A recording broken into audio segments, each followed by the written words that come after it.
महापालिकेच्या 27 भूखंडांचा बाजार. विरोधी पक्षनेते मंगेश चव्हाण यांनी पुन्हा भूखंड ताब्यात घेण्याची केली मागणी.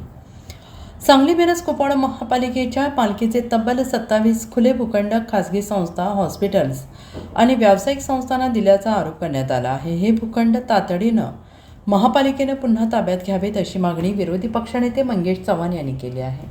आणि या संदर्भात त्यांनी महापालिका आयुक्तांना निवेदन देत पत्रकार परिषदेत गंभीर आरोप केलेत. महापालिकेच्या मालकीचे 27 खुले भूखंड नेमके कोणत्या नियमांच्या आधारे खाजगी संस्थांना देण्यात आले असा सवाल मंगेश चव्हाण यांनी उपस्थित केलेला आहे. नगरविकास विभागाच्या 28 जुलै 2022च्या शासन निर्णयानुसार केवळ सुशोभीकरण, स्वच्छता, जनजागृतीपर कामांना परवानगी असताना दीर्घ मुदतीचे करार करण्यात आल्याचा आरोप त्यांनी केला. 3, 9, 11 तब्बल 29 वर्षांच्या करारावर भूखंड देण्यात आल्याने महापालिकेचे कोट्यवधी रुपयांचे नुकसान झाल्याचा दावा चव्हाण यांनी केला आहे.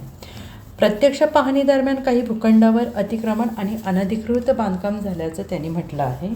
महापालिकेने या सर्व भूखंडाची अभिलेखानुसार हद्द निश्चित करून प्रत्यक्ष ताबा घ्यावा, फलक लावावेत आणि कुंपण घालावे, तसेच अतिक्रमण तातडीनं हटवून महापालिकेच्या मालमत्तेचे संरक्षण करावे अशी मागणी त्यांनी केली आहे.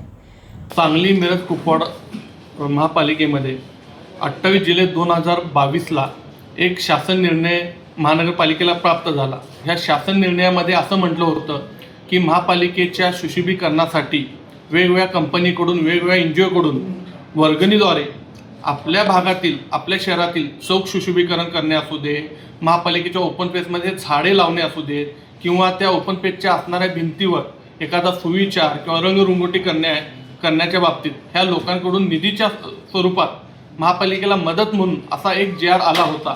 ह्या GRचा फायदा घेऊन तत्कालीन अधिकाऱ्यांनी आणि पदाधिकाऱ्यांनी महापालिके क्षेत्रामध्ये असणारे कोट्यावधीचे भूखंड, जवळजवळ 27 भूखंड ह्या वेगवेगळ्या दवाखान्यांना, वेगवेगळ्या संस्थांना ह्या संस्थेच्या घशात घालण्याचं काम तत्कालीन अधिकारी असू देत, पदाधिकारी असू देत, ह्या लोकांनी केलं आहे.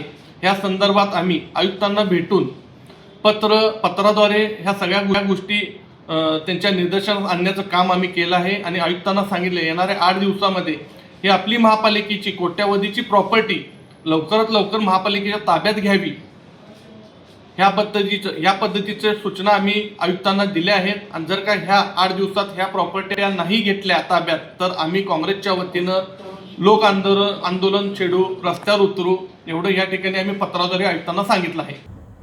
Bureau report, SBN Marathi, Sangli.